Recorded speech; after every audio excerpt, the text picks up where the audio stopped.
근데 우리나라 50대 가구의 평균 총자산이 6억 1,400만 원 정도랍니다. 가계부채가 말이 많잖아요. 네네. 이게 1억 300 정도 되니까 빼면 5억 1,100.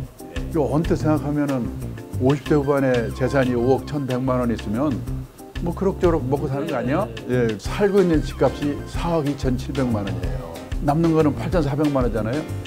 그걸로 30년, 40년 어떻게 삽니까? 내가 죽기 전에 내 노후 자금이 바닥나면 안 됩니다. 나의 수명보다 노후 자금의 수명이 길어야 됩니다.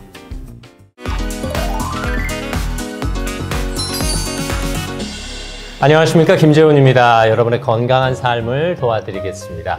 우리 몸의 건강만큼 중요한 것이 경제 건강, 돈 건강입니다. 오늘은 그런 이야기 전해드리겠습니다. 행복100세 자산관리연구의 강창희 대표와 함께합니다. 어서 오십시오. 네, 안녕하세요. 네, 반갑습니다. 예.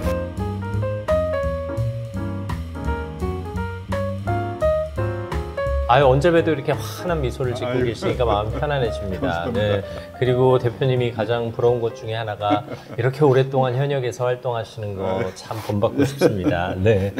사실 몸 건강만큼 중요한 게 돈 건강이다, 이런 얘기들 많이 하셔서요. 네. 그러니까 이제 노후의 3대 불안 얘기하잖아요. 네. 돈, 건강, 외로움 그런 거 보니까 돈이 제일 앞에 나오는 거 보면은 역시 중요할 것 같고 네. 또 돈이 있어야 아플 때 치료도 받으니까 뭐 그러겠죠. 네. 저도 퇴직을 하고 나니까 일단 뭐 저에겐 주어진 일이 있긴 하지만 그럼에도 불구하고 현금 흐름을 어떻게 설계할지 이런 게 좀 막막해집니다. 막상 은퇴를 하고 나면 그 심각성은 더하지 않을까 싶은데요. 네. 퇴직 직전이 50대잖아요. 네.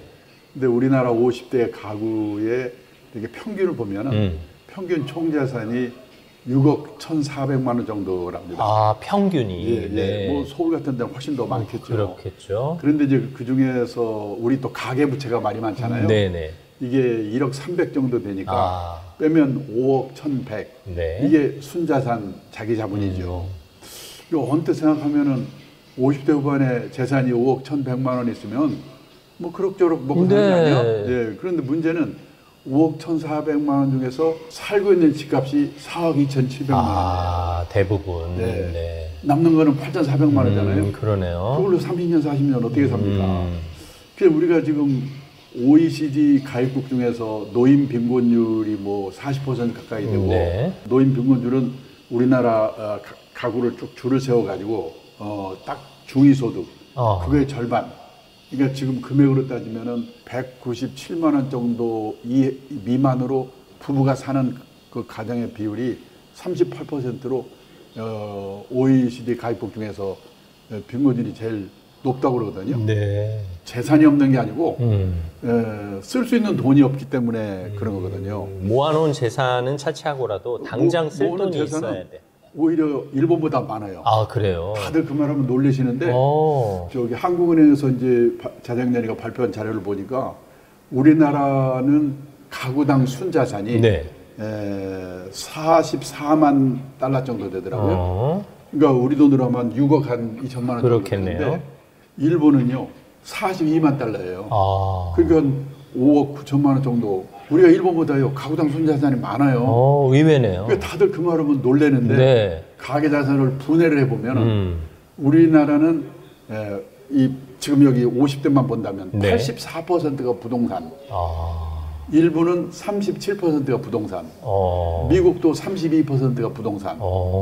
그러니까 우리나라는 재산이 없는 게 아니고 재산 이꼴 부동산인데 부동산 가격이 비싸니까 오히려 통계상으로는 일본보다 우리가 부자로 되어 있는데 말씀대로 쓸 돈이 8,400만 원밖에 없으니까 어떻게 3, 40년을 그걸 삽니까? 미국, 일본에 비해서 부동산 비중이 높은 건 우리나라 부동산 가격이 높기 때문인 건가요? 우리나라 남한 땅이 일본 땅의 약 4분의 1이거든요. 그렇죠. 그런데요, 재작년 2023년에 우리 남한 땅의 시가총액이라고 그래요. 남한 땅을 다 팔은 돈이 얼마쯤 되냐면 일경 한 2천 좀 이렇게 좀 되는데 일본 땅 다 판 돈이 일경 1,500조예요. 아, 그래요? 예. 그러니까 땅 넓이는 일본이 우리 4배인데 땅값은 우리가 일본보다 오히려 많고 그때는 일본 환율이 좀 약해서 그랬는데 네. 지금 환율로 해도 그냥 비슷해요. 그럼 얼핏 봐도 4배나 차이가 난다는 그러니까 거네요. 결국 우리나라 땅값이 일본 땅값의 평균 4배쯤 비싸다는 얘기거든요. 네. 그런데 제가 1980년대 후반에 일본이 부동산이 난리 났었잖아요. 네네. 버블이라고. 그때 들은 얘기인데 그때 일본 땅 다 팔면 우리 남한 땅 다 판 돈의 15배라고 그러거든요. 그게 뭐냐면 그때는 남한 땅의 땅값이 일본 땅값의 15분의 1이었는데 네. 지금은 이제 갖춰졌다. 그 말은 지난 30년 동안 일본 집값 땅값은 왕창 떨어지고 우리나라 집값 땅값은 왕창 올랐다는 얘기거든요. 네. 그러니까 지금 뭐냐면 우리가 가난한 게 아니라 다 집에다가 뭐 좀 약간 말을 거칠게 하면 처발로 놓고 있으니까. 그러니까 집을 이고 사는 셈이네요. 그러니까 외국의 학자들이 그래요. 한국이 노인 평균율이 OECD 가입국 중에서 제일 높다는데 아니 뭐 10억, 20억짜리 집 가진 사람들이 왜 노인 평균율에 들어가냐. 요즘 강남 거지란 말 있잖아요. 네네. 20억, 30억 있는데 살기는 거기서 사는데 쓸 돈이 없는 거. 뭐 집은 당장 내가 살아야 하는 곳이니까 그러니까, 예. 내가 쓰는 돈하고는 관계가 없죠. 그 집을 연금화 시킨다든지 네.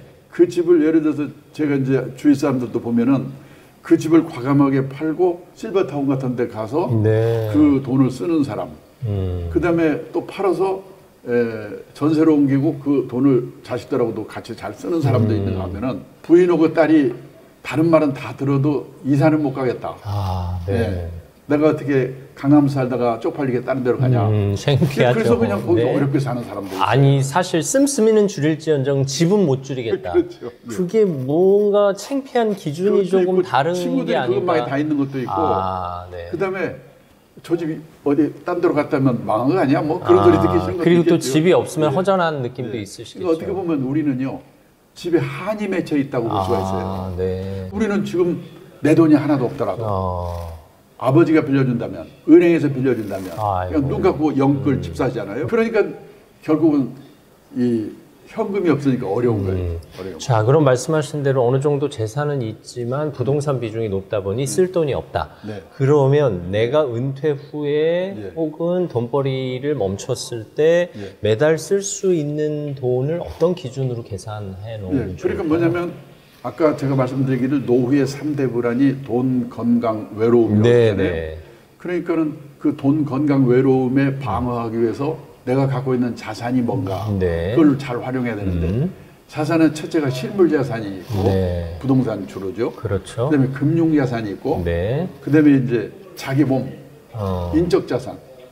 그렇죠. 우리 김지원 하는 퇴직을 해도 이 인적 자산이 아직도 있으니까 뭔가 현금 흐름이 생기잖아요. 뭔가 현금화할 수 있는 능력을 포함하는 거네요. 근데 지금 금융 자산하고 부동산 보면은 부동산 비중이 84%니까 금융 자산은 거의 없다는 뜻 아닙니까? 그렇죠. 그러면 방법은 두 가지예요.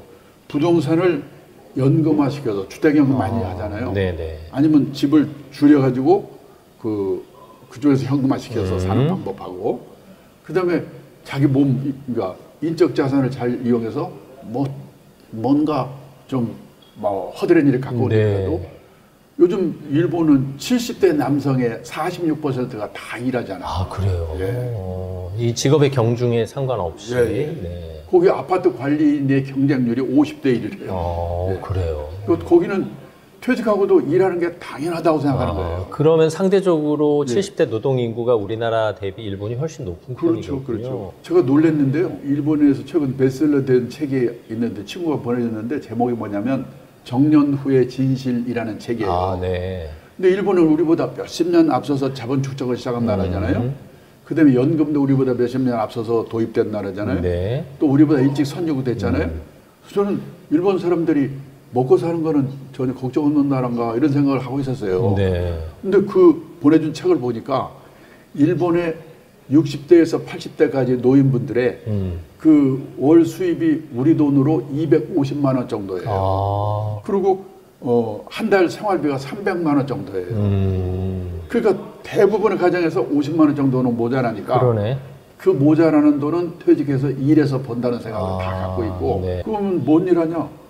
일본이 아파트 관리인데 경쟁률이 50대 1이고 그다음에 가사 대행 서비스라고 그래요. 말이 그럴듯하잖아요. 네. 가사 도움이에요.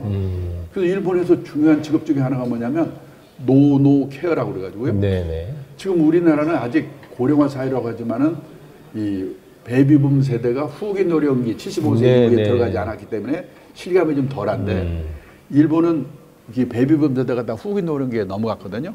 그러면 이제 문제가 생기는 거예요. 왜냐면은 저도 70대 후반이 돼 보니까 네. 여기저기 아프잖아요. 왜 안 하시겠어요? 돌봐줄 시설이 마땅치가 않고 네네. 그다음에 돌봐줄 사람이 없는 거예요. 지금 우리나라는 요양 간병인의 40% 정도가 중국에서 와서 도와주고 있잖아요. 네. 그분들이 먹고 살만 해서 안 오게 되면 우리가 아마 난리 날 거예요.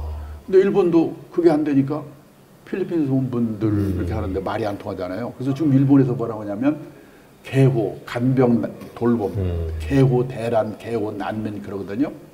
그래가지고 지금 일 중에 하나가 뭐냐면 젊고 건강한 노인이 나이 든 노인 도와주는 거. 그래서 일본의 요양소에 가보면요, 60대, 70대, 80대까지 심지어 네.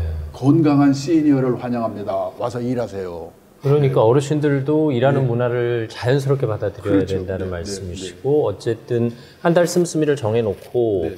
연금 등 한 달의 수입을 비교해서 모자라는 돈은 내가 일을 해서 채운다. 그렇죠. 뭐 풀타임 잡 네. 전업이 아니다라 하더라도 파트타임으로라도 일을 하시고 눈높이를 낮추는 게 중요하다 그렇죠. 이런 말씀이네요. 그러니까 선진국이라는 게 뭐냐면은 최소 생활비 정도를 연금을 받아서 생활할 수 있는 나라가 선진국이잖아요. 네네.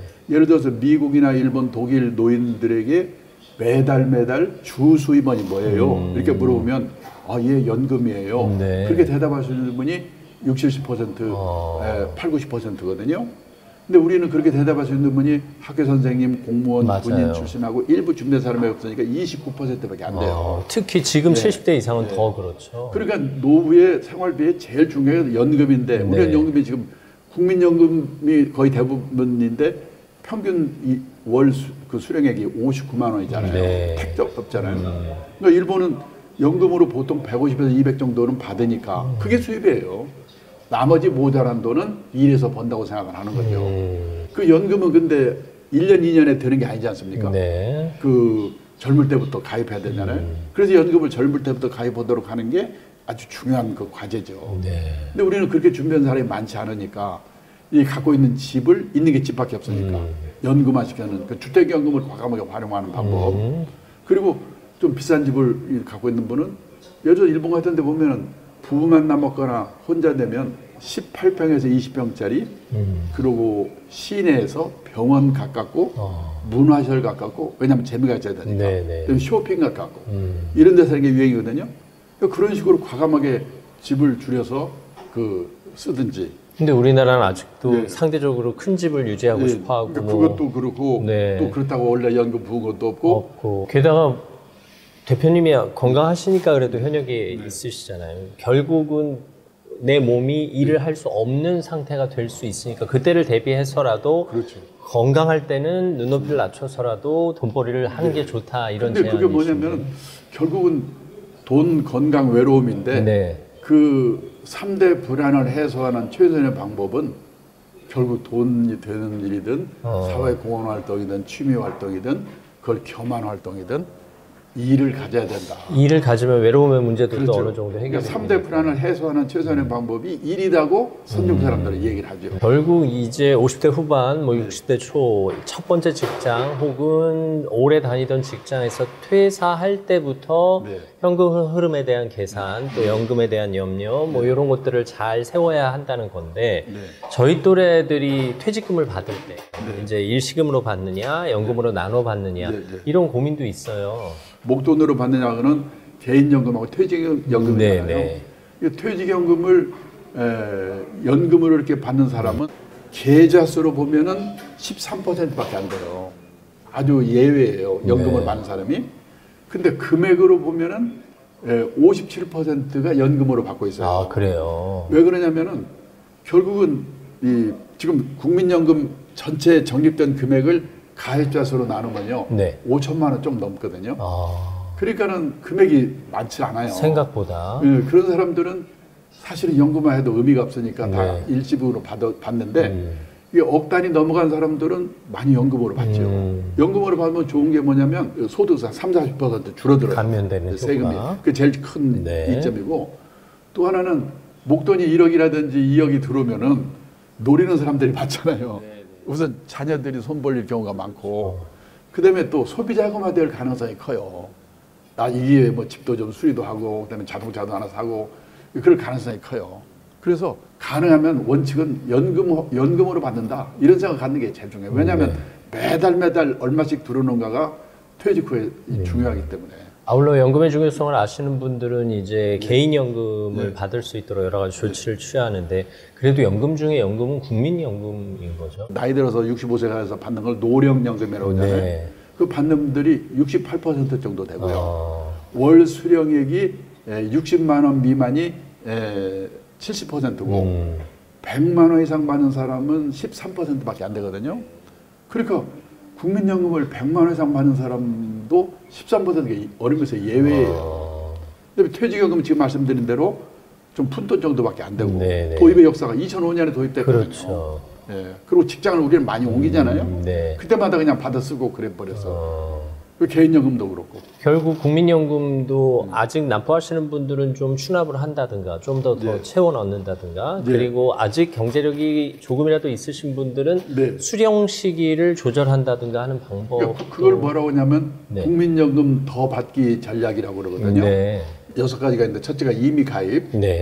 의무가 없는데 가입하는 경우, 그게 가정주부들. 예를 들어서 가정주부가 한 달에 9만 원씩만 30세부터 60세까지 이미 가입하면 53만 8천 원씩 매달 받거든요. 꽤 받네요. 물가 오르면 늘어나고.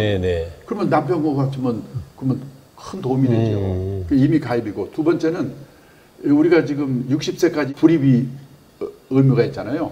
근데 5년 정도는 더 낼 수가 있어요. 그러니까 그걸 뭐냐면 이미 계속 가입이라고 합니다. 그러면 또 나중에 좀 더 많이 받게 되잖아요. 이미 계속 가입하는 게 있고, 그다음에 크레딧 제도라고 그래가지고요, 이 특별한 상황을 당한 분들에게 가입 기간을 연장시켜 주는 게 있는데, 예를 들어서 군 복무, 출산, 그다음에 실업 이런 거 당한 사람들한테 이제 예를 들어서 군대 갔다 온 사람들을 6개월 정도는 그 가입 기간을 늘려주거든요.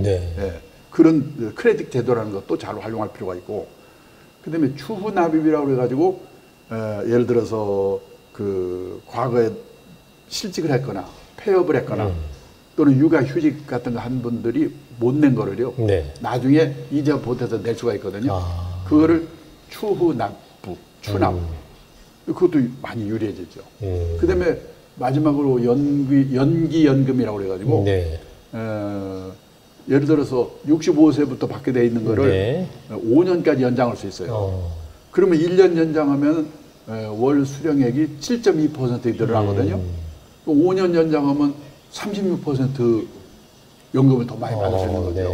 그러니까 70세까지는 뭔가 일 같은 걸 해서 생활비를 충당하고 그 70 이후는 말씀대로 일하기도 어렵고 또 아플 수도 있고, 그러니까 36% 정도 늘려받는 게 훨씬 유리한 전략일 수가 있죠. 다만 5만 원, 10만 원 더 받는 것도 꽤 클 것 같아요. 나중에. 그럼요. 사실 요즘 개인연금에 대한 관심도 많고, 뭐 펀드나 주식으로 투자를 하시는 분들도 적지 않아서 이게 노년에도 일종의 유혹이 될 것 같거든요. 어떤 점을 주의해서 판단해야 할까요? 퇴직 예정자분들을 대상으로 강의를 하게 되면 가끔 한 분이 오셔가지고 저 이번에 퇴직금 2억 원 받는데요, 그 돈을 주식 사서 튀겨가지고 노후자금 마련할 수 있을까요? 제가 그렇게 질문을 받거든요.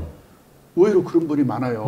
노후자금 모자라니까 퇴직금 받은 돈을 주식 투자해서 주위에서 돈 벌었다는 얘기 듣고, 그러니까 그럼 제가 뭐라고 얘기냐면은 인생 단계별로 자산 관리 전략이 3단계로 나눠집니다.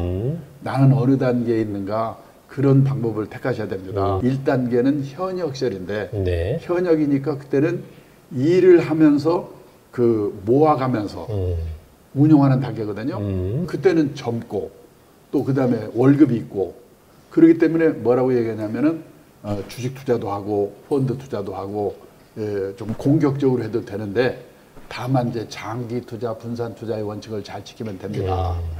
근데 이제 말씀대로 조심해야 될 거는 퇴직하고 나서부터인데요. 퇴직하고 나면은 월급이 없거든요. 네. 그러면 어떻게 되냐? 모아놓은 노후 자금을 꺼내 쓰면서 그걸 인출해 쓰면서 남은 돈을 운용하는 단계거든요. 그 제가 이제 세계 평균을 봤어요. 네. 그랬더니 모아놓은 노후 자금의 연 4% 이내에서 꺼내 쓰세요. 아. 그래야지 30년, 40년 꺼냈으니까. 네. 1억을 노후 자금 모았으면 1년에 400만 원 이내에서 꺼내 쓰세요. 그 30년, 40년 꺼내 쓰세요. 가장 합리적인 기준이 4%라 이 말씀. 세계 평균이. 네네. 네. 그리고 남은 돈 1억에서 400만 원 빼면 9,600만 원. 네. 이거는 어떻게 운용하냐? 목표 수익률을 정기예금 금리 플러스 알파.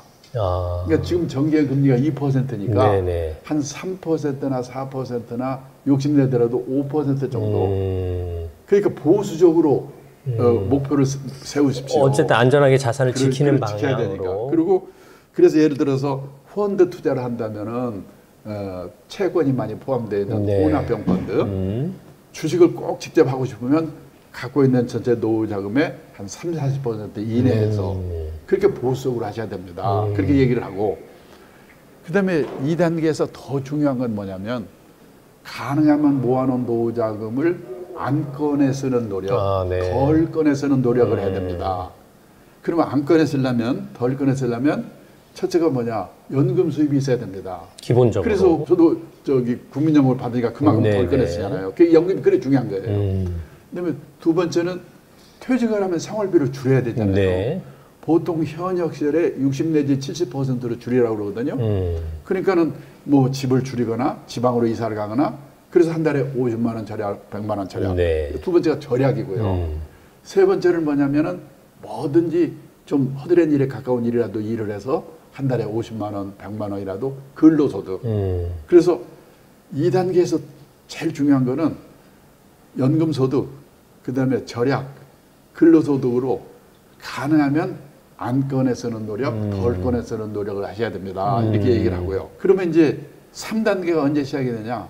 사람마다 다른데 80 전후에 시작이 되거든요. 네. 근데 이제 판단력도 흐려지니까 그때는 운용에서도 졸업을 하고 그냥 예금이라든지 단기 금융상품 언제든지 원금 안 깨먹고 꺼낼 수 있는 돈에 넣어놓고, 그리고 아껴서 꺼내 쓰다가 세상 떠나는 겁니다. 네. 근데 목표가 뭐냐? 내가 죽기 전에 내 노후 자금이 바닥나면 안 됩니다. 나의 수명보다 노후 자금의 수명이 길어야 됩니다. 그렇게 3단계를 얘기를 하죠. 그래서 미리미리 준비하고 3단계가 되기 전에 어느 정도 건강하다면 평생 현역의 개념으로 일자리를 잡아라. 뭐 이런 말씀입니다. 사실 은퇴 빈곤에 빠지는 위험 요인들이 있잖아요. 그렇죠. 우리가 가장 걱정한 게 이제 남은 수명을 못 따라갈까봐 내가 만든 노후 자금이. 그 이제 그 5가지 리스크가 있다고 보통 얘기하는데요. 첫째가 뭐냐면 준비 없이 은퇴 창업해가지고 실패하는 리스크예요. 네. 단서가 막 준비 없이. 지금 그 자영업 하는 분들의 취업자 전체 중에서 비율이 몇 년 전까지 25%였거든요. 네. 그게 지금 작년인가 금년에 20%로 줄었어요. 근데 세계 선진국 평균은 10% 정도거든요. 아, 그래요? 아마 그 정도까지 줄 거예요. 근데 제가 오해하면 자영업은 절대 하지 마십시오. 근데 사실 저도 자영업자거든요. 따지고 보면. 왜 자영업자냐? 사무실 빌려서. 네네. 그다음에 사람 하나 월급 주고 있고. 그다음에 제가 다 우리가 좀 자영업인데. 그렇죠. 다만 예를 들어서 준비를 철저히 하고 내가 남과 뭔가 다른 방법, 다른 점.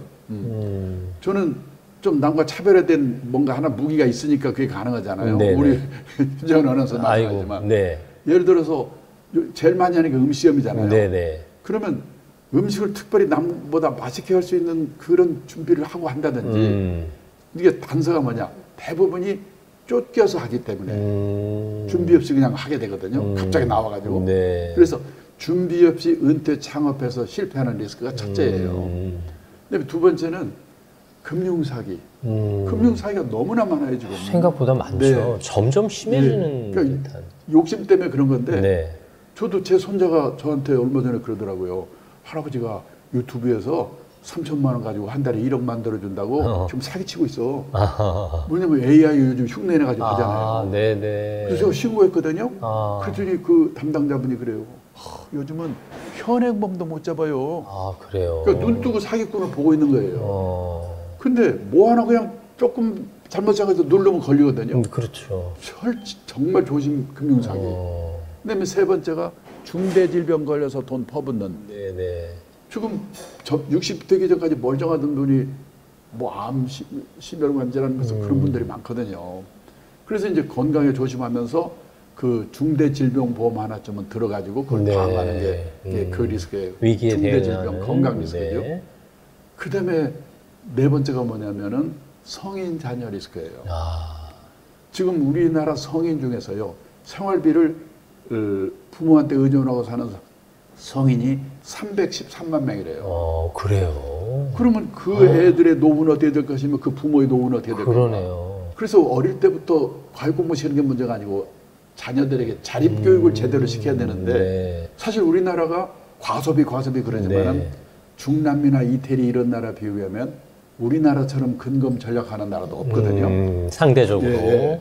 근데 자식한테 들어가는 돈은 세계에서 1등이거든요. 그 작년에요. 미국 CNN 방송 혹시 들으셨는지 모르겠는데 그 주요국 중에서 0세에서 18세까지 양육비 합계를 국민소득 GDP 합계로 나눠봤더니 네. 비율이 1등인 나라가 한국, 2등이 중국, 3등이 이태리거든요. 아, 그래요. 그러니까 우리가 소득 대비 자식한테 돈을 가장 많이 퍼붓는 나라거든요. 그다음에 또 결혼 비용 많이 들잖아요. 부모가 예. 지원하는 결혼 비용 비중이 상대적으로 우리나라가 높은 편이에요. 제가 연초에 조사해보고 깜짝 놀랐는데요. 우리나라가 결혼하는 평균 비용이 네. 양가가 부담하는 게 네. 합쳐서 신랑 댁 신부 댁 3억 6천만 원이더라고요. 아, 그래요. 평균이. 네, 평균이. 근데 그 중에서 5천만 원이 결혼식에 들어가는 비용이고 3억 1천만 원이 집을 얻어주는 데 들어간 돈이에요. 네. 근데 일본은 보니까요. 484만 원이에요. 우리 돈으로 5천만 원이 안 돼요. 그러면 그 차이가 뭐냐? 3억 1천만 원이 전세라든지 그다음에 집을 사는데 부모가 대주는 돈이거든요. 네네. 근데 일본에서 신랑 신부는요. 결혼해가지고 월세 사는 게 당연하다고 생각하니까 2달치 월세만 있으면 되거든요. 그리고 집을 사더라도 회사 다니는 직장의 신용으로 30년 40년 월부로 집을 사니까 부모가 대줄 필요 없어요. 벌써 그 돈이 차이가 나잖아요. 그러네요. 네, 그런 식으로 자녀들한테. 근데 또 하나는 자녀들이 지금 취업을 못 하잖아요. 네네. 지금 우리나라 대졸 취업률이 70%인데 군대 간 애들 대학 애들 빼버리면 한 60% 되거든요. 일본은 지방대까지 포함해서 98%거든요. 그러니까 문제는 그런 것들이 어려운 거예요. 부모 입장에서 볼 때는. 성인 자녀 리스크입니다. 성인 자녀 리스크. 네. 하나 더 그리고 남았는데. 하나가 더 남은 게 뭐냐면 요즘 황혼여인 들고 있잖아요. 아, 네. 황혼여인하게 되면 기본적으로 재산을 반으로 나누거든요. 노빈곤에 빠지게 되죠. 네. 결국 철벽 방어를 해서 그 어느 한 곳에서도 구멍이 나지 않도록 신경을 써야 되지 않을까 싶은데, 그러면 은퇴 후 자산 관리에서 이 원칙만은 지켜라 하고 대표님이 강조해 주시는 게 있을까요?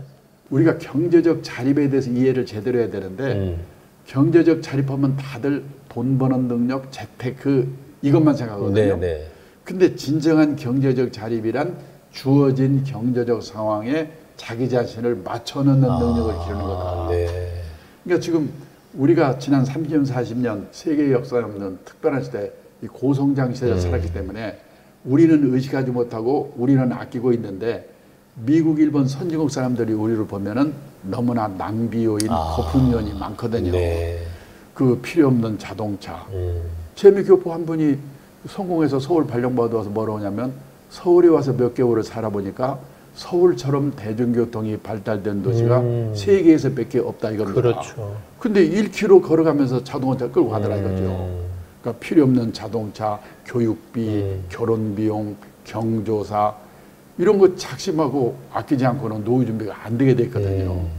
근데 그게 다 뭐냐면은 남의 눈 때문에 그런 거 아닙니까? 네. 그래서 뭔가 그런 원칙이라고 하면은 퇴직 후에 가장 신경 쓸 거는 맞춰 사는 능력이고 그다음에 모자라는 거는 갑자기 재테크를 하는 것보다도 그 일이 폼나는 일이 아니더라도 뭔가 일을 갖는 게 그 돈 때문에도 그렇지만 건강을 위해서도 그렇고 또 부부 화목을 위해서도 돈이 되는 일이든 그다음에 사회 공헌 활동이든 취미 활동이든 그걸 교만 활동이든 그 일거리를 갖는 거, 몸이 움직이는 한. 그러니까 사회적 역할을 감당하는 거, 뭐 종교 생활, 신앙 생활도 포함하겠고요. 그렇죠. 약간 뭐 건방진 얘기였지만 티베트의 종교 지도자 달라이라마가 그랬대요. 부유한 나라에서 고통과 분노의 정도가 더 심한 건 물질적 부가 부족해서가 아니라 내가 남에게 필요한 존재라는 느낌이나 내가 사회와 함께하고 있다는 느낌을 더 이상 갖지 못하기 때문에 불행해지는 것이다. 저는 이 말이 참 맞다고 생각하는 게 아주 높은 자리까지 올라간 제 선배가 퇴직하더니 뭐라고 하냐면 자기는 퇴직하고 나니까 쓸모없는 인간이 된 것 같아서 서글프대요. 근데 쓸모 있는 인간을 누가 만들어주는 게 아니거든요. 그렇죠. 자기가 만들어야지. 근데 되게 보면 왕년에 높은 자리에 있던 사람, 왕년에 좀 끝발이 있던 사람일수록 오히려 이게 잘 안 되는 것 같더라고요.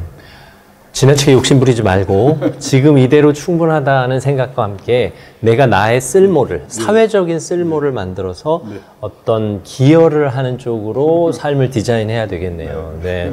앞서 말씀하신 대로 돈과 건강과 외로움을 걱정하신다면 돈도 어느 정도 해결되고 건강도 어느 정도 지킬 수 있고 외로움의 문제도 해결할 수 있는 눈높이를 낮춘 평생 현역의 개념을 내 삶에 적용시켜라. 지금이라도 눈높이를 낮춰서 평생 현역의 마음으로 일자리를 구하는 것이 삶의 지혜가 아닐까 싶습니다. 오늘 행복백세 자산관리연구의 강창희 대표께서 인생의 귀한 교훈을 주셨습니다. 감사합니다. 여러분의 건강한 삶, 내 삶은 내가 지키는 겁니다. 내 일자리가 나를 지켜줄 수도 있겠네요. 내가 일자리를 지키면 그 일자리가 나의 노후를 지켜줄 겁니다. 미국, 일본의 금융자산 비중이 60%, 70%인 이유가 부동산이 똑같이 이렇게 올랐었는데 일본이 지금 이렇게 떨어지고 우리가 아직도 이렇게 한 이유가 그게 아직 그 과정이 안 끝났기 때문에 그렇다고 봐야 되는 거죠. 근데 앞으로 우리도 그런 세상으로 갈 거예요. 지난번에 어느 지방도시 가보니까 외곽에 신도시가 생겨요. 인구는 주는데 이 고령화시대 1인 가구 시대에 맞는 바람직한 주택의 형태가 어떤 건가. 다들 대형 고층 아파트에 살고 있는 사람들 입장에서 심각하게 생각할 필요가 있어요. 안녕하십니까, 김재훈입니다. 여러분의 건강한 삶을 도와드리겠습니다. 여러분의 재산 어떻게 구성되어 있나요? 집 한 채 달랑 있으시다고요? 그럼 오히려 문제가 될 수도 있겠네요. 그런 이야기 나눠보겠습니다. 행복백세 자산관리연구의 강창희 대표 모셨습니다. 어서 오십시오. 대표님의 자산은 어떻게 구성되어 있나요? 대충 비중을 말씀해 주실 수 있어요? 저도 보면은 집값이 너무 비싸니까 부동산 비중이 높죠. 부동산 비중이 뭐 아마 절반 이상 된다고요. 우리나라 중장년층 대부분이 그런 상황이 아닐까 싶어요. 우리나라 전체로 보면은 75%가 부동산이고요. 그다음에 50대만을 보면은 통계청 자료를 보면은 84%가 부동산이고요. 그다음에 고령층으로 갈수록 부동산 비중이 높죠. 있는 게 집 한 채밖에 없으니까 80~90%가 부동산이다. 고령 세대들은 이렇게 보면 되겠죠. 이게 우리가 근대화 과정에서 또 전쟁 이후에 뭔가 부동산에 집착하게 된 그런 계기가 있을까요? 어떻게 보면은 성공 체험이라고 할까요? 나중에 돈 번 사람들 보면 다 부동산으로 벌었다고. 예를 들어서 기업을 하던 사람들도 기업의 본업에서는 망했는데 땅값 올라서 해결됐다 이런 게 있는데 우리나라나 일본처럼 농경 문화를 가진 나라, 정착해 사는 나라 사람들은 유목민국가나 해양국가처럼 이동을 전제로 하고 사는 나라 사람과 달리 내 집, 내 땅에 대한 집착이 엄청나게 강한 것 같아요. 그러니까 일본도 그랬어요. 근데 일본이 바뀐 거를 이렇게 보면은 앞으로 우리도 이 점은 좀 조심해야 될까 걱정이 되는 게 뭐냐면 전 시간에도 말씀드렸습니다만은 일본 땅 넓이가 우리 땅 넓이의 4배인데 그 땅값은 비슷하거든요. 4배 정도 우리 땅값이 비싼데 제가 1980년대 후반에 동경에서 근무할 때 들은 얘기인데 그때 일본 땅을 다 팔면 우리나라 남한 땅 다 판 돈의 15배라고 그랬어요. 그러니까 그때는 우리 남한 땅값이 일본 땅값의 15분의 1이었는데 지금은 15분의 15 같단 말이죠. 불과 40년 사이에. 그렇죠. 그 사이에 일본 집값 땅값은 왕창 떨어지고 우리나라 집값 땅값은 왕창 올랐다는 얘기인데 어느 정도로 일본의 땅값이 떨어졌냐면요. 예를 들어서 1982년을 100으로 볼 때 일본의 3대 도시 도쿄, 오사카, 나고야의 택지, 집 짓는 땅이요. 82년부터 9년 동안에 3배 올라가지고 20년 동안에 3분의 1로 떨어져서 옆으로 기다가 요즘 약간 오르거든요. 그러니까 일본 사람들이 집에 대한 생각이 바뀌었어요. 집 없으면 어때? 별 사람 되는 거지. 그러니까 80년대 예를 들어서 일본이 부동산 버블이 왜 난리가 났냐면요. 일본이 수출이 잘 되니까 네네. 그 미국, 유럽 선진국이 일본한테 압력을 넣어가지고 일본의 엔화값을 2배로 올렸잖아요. 올렸죠. 프라자 합의라고. 네. 그러니까는 수출이 잘 안 되니까 일본 정부가 금리를 절반으로 떨어뜨리고 돈을 왕창 풀어가지고 우리 코로나 때 금리 1% 돈 왕창 풀어서 집 난리 난 것처럼 그때 일본에도 부동산 버블이 생긴 거예요. 그래서 기업은 땅 산다고 난리고 개인들은 지금 집 못 사면 큰일 나고 난리고 그렇게 한번 난리를 치고 나서 예를 들어서 제 친구가 도쿄 수도권에 살고 있는데요. 네. 28평짜리 아파트 살고 있어요. 일본의 증권맨이에요. 우리하고 이렇게 비교를 해보면 이 집에 돈을 이렇게 들이질 않아요. 뭐 큰 평수를 노리거나. 28평이 맨션이니까 예. 그 집을 얼마에 샀냐면 1984년도에 한국 돈으로 계산해서 1억 2천만 원에 샀는데 그 당시에 예, 그 당시에 그게 쫙 올라가지고 일본의 집값이 제일 비쌀 때가 1991년 버블의 피크일 때예요. 네. 3억 6천만 원까지 올랐거든요. 가끔 제가 물어봐요. 너희 지금 집 얼마냐? 작년 연말에 물어보니까 우리 돈으로 한화로 3천만 원, 4천만 원에 팔리지 않지래요. 아, 그래요? 8월 받자 1년 생활비가 안 되는 거예요. 그러니까 그 정도로 집값이 떨어졌거든요. 결국은 그 부동산 버블이 붕괴가 됐다고 해야 되죠. 그러니까 집값은 떨어져. 애들은 줄고 노인만 남아. 경제는 어려워져. 그러니까 일본 사람들 생각에 집 없으면 어때? 빌려 살면 되는 거지. 이렇게 바뀌더라고요. 살기만 하면 되는 네. 거지. 그러니까 일본의 보통 사람들이 네. 내가 집이 없어. 근데 금융자산이 몇 억 있어. 그러면 은행에서 돈을 빌려가지고 집을 살까? 집 사면 세금 내야지, 수리해야지. 그냥 골치 아프잖아. 에이, 집은 빌려 살고 이건 딴 데 투자할까? 냉정하게 생각해 보거든요. 네. 근데 우리는 지금 어떻습니까? 무조건 집부터 사놔야. 내 돈이 하나도 없더라도 네. 은행에서 돈을 빌려준다면 아버지가 빌려준다면 영끌. 눈 감고 집 사잖아요. 우리는 지금 돈을 빌려주는 게 지금 큰 특혜로 생각하잖아요. 그렇죠. 일본에서 돈 얼마든지 빌려주세요. 그래서 빌려 사면 돼요. 근데 안 사는 거예요. 사요. 왜? 가능성이 안 보이니까 그런 거잖아요. 두 번째가 이렇게 뭐냐면요. 일본도 우리나라도 왜 이렇게 부동산 불패신화가 생겼냐. 일본도 우리나라도 베이비붐 세대가 왕창 태어나가지고 집을 사면서 집값을 올린 거예요. 일본은 1947년생, 제가 1947년생인데 부터 그 베이비붐 세대거든요. 네. 그 사람들 이제 아들들 주니어라고 그러죠. 집을 사면서 집값을 올렸어요. 우리도 마찬가지잖아요. 근데 일본은 베이비붐 세대 내 집 마련이 끝났어요. 우리 아직 안 끝났어요. 끝나면 어떻게 될 건가? 그걸 우리가 생각해야 되는 거죠. 근데요, 문제는 인구 대비로 볼 때 네. 애를 많이 낳는 베이비붐의 기간, 그다음에 출산율, 이게 인구 대비로 우리가 일본이 거의 2배쯤 되거든요. 그 저희 47년생 이런 애들 일본에서 베이비붐 세대로 오는데 그때 몇 명이냐면 4.2명, 4.3명 그랬거든요. 그 당시 출산율. 네. 네. 지금 우리나라 베이비붐 세대 예를 들어서 1955년에서 63년 있잖아요. 네. 6.3명에서 평균이. 그리고 기간도 길었고 걔네들은 3년, 4년밖에 안 됐는데 네. 인구 대비로 베이비붐의 기간 출산율이 우리가 거의 일본의 2배쯤 됐으니까 이게 끝나면 쇼크가 더 클 거예요. 우리로서는. 게다가 우리는 또 출생률이 급격히 떨어져서 그렇죠. 지금 일본의 절반 수준밖에 안 된다고 들었거든요. 그렇죠. 지금 우리가 0.75명인데 네. 일본은 지금 1.3명 뭐 이 정도 되잖아요. 그다음에 또 하나가 뭐냐면 도시화. 시골에 살던 사람들이 도시로 이주를 하면서 집을 사니까 집값도 올렸거든요. 근데 일본은 도시화 과정이 끝나가지고 오히려 도시에서 지방으로의 역류 현상이 나타나고 있어요. 그러면 우리나라의 도시화율은 몇 퍼센트냐? 우리나라 도시화율이라고 하는 거는요. 전체 인구 중에서 도시에 사는 사람 인구 비율이거든요. 네네. 세계에서요. 싱가포르, 홍콩 같은 도시국가는 도시니까 거긴 100%죠. 네네. 이런 나라를 제외하면 우리나라 도시화율이 1등, 2등이래요. 그래요. 91%. 도시 집중도가 그렇게 높군요. 시골에 제 친구 얼마 전에 전화 왔는데 그 동네 막내가 75세라고 하더라고요. 네. 이게 나올 사람이 없어요. 이제 마을이 사라지는 시기가 오겠네요. 그게 문제예요. 그 다음에 또 하나가 뭐냐면은 부동산에 투자하는 방식인데요. 네. 선진국에서는 실물로 부동산에 투자하는 게 너무나 골치가 아픈 거예요. 예를 들어서 내가 사는 집 말고 네. 집이나 가게를 갖고 있다가 세를 넣습니다. 근데 그 사람이 세를 안 내? 못 내보내요. 선진국은 세입자의 권리가 너무 세기 때문에 네. 소송해야 돼요. 지금 우리나라도 가끔 보면 세입자가 너무 속삭여서 이게 때리고 있다고 그런 말 많이 있죠. 하잖아요. 네네. 점점점 그렇게 갈 거예요. 그러니까 내가 사는 집 외에 부동산을 보유했을 때 세입자 갈등 등의 위험 요인이 그렇죠. 점점 커진다. 제가 일본에서 근무할 때 저도 이제 세를 살았잖아요. 네네. 그 주인이 매달 월세 받으러 왔어요. 자기들이 직접. 네. 지금 거의 그게 없고요. 그 리츠나 부동산 펀드로 하든지 아니면 관리를 전문으로 해주는 회사한테 맡겨요. 그래가지고 예를 들어서 앞으로 10년 동안 책임지고 들어오든 안 들어오든 얼마를 주겠다. 그 월세를. 네.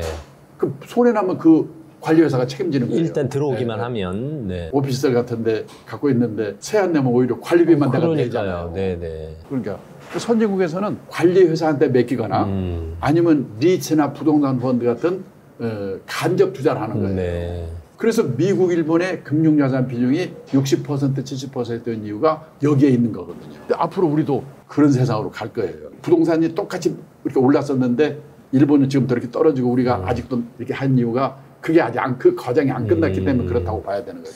어쨌든 일본은 부동산 가격이 떨어지는 동안 우리는 계속 올랐기 때문에 지금 거의 4배에 가까운 차이가 나고 있는 이 상황에서 우리도 일본의 경향성을 따라갈 가능성이 높잖아요. 베이비붐 세대의 그 문제, 집에 대한 생각, 농경문화를 가진 민족들. 그게 사실은 신분의 상징이기도 하거든요. 농경문화를 가진 사람들의 집에 대한 집착. 일본도 그랬어요. 근데 집값 떨어져 애들은 줄고 노인만 남아 경제는 어려워 그러니까 에이 집 없으면 때 빌려 살면 되는 거지. 다들 이렇게 바뀌더라고요. 그 양상이 이제 우리나라에도 뭐 10년, 20년 후에 적용이 그대로 될지 아니면 더 강화될지 아니면 속도가 더 늦어질지는 아무도 모르지만 그럼에도 불구하고 집 의존도 그야말로 부동산 의존도는 지금 낮춰야 되는 상황이 된 거잖아요. 그러니까 지금 뭐냐면은 그래도 함부로 집을 사세요 파세요 말을 하기가 어려운 게 뭐냐. 금리가 조금 더 떨어질 가능성도 있고요. 그다음에 또 정부 입장에서 볼 때도 집값이 갑자기 급락하면은 문제가 되니까 또 그때는 부양을 하거든요.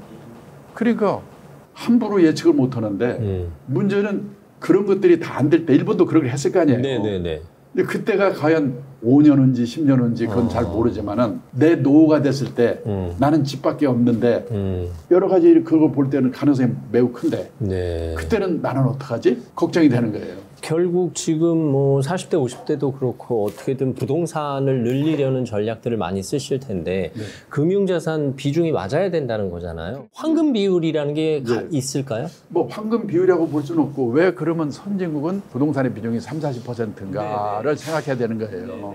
그러니까 집은 노후를 나는 그냥 사는 대상이지 그게 재테크의 대상이 아니라는 생각을 갖고 있는 거죠. 그냥 살기만 하는 거지. 그리고 그 나라에서는 재테크의 대상으로 쓰기에는 부동산 시장 구조가 바뀌어버린 거고. 부동산 투자를 하더라도 일본만 해도 리츠라든지 부동산 펀드 지금 우리도 그게 늘고 있잖아요. 맞아요. 간접 투자를 하거든요. 그러니까 그런 식으로 바꿔야 되고 그래서 저는 적어도 퇴직할 무렵쯤 되면 부동산과 금융자산 비중이 반반 정도는 돼야 된다. 아, 그래요? 그러니까 뭐냐, 투자라고 하는 것은 리스크가 따르는 것입니다.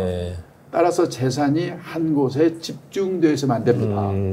아무리 부동산이 앞으로 가능성이 있다고 하더라도 50대 평균이 84%, 노인들 평균이 80, 90%인 거는 부동산에 몰빵되어 있는 거거든요. 그거에 문제점이 있는 거예요. 이게. 그래서 갖고 있는 재산이 100% 가까이 부동산에 몰빵되어 있으시다면 그 부동산이 오를 때 오를 망정 우선 10% 20%라도 금융자산을 가지세요.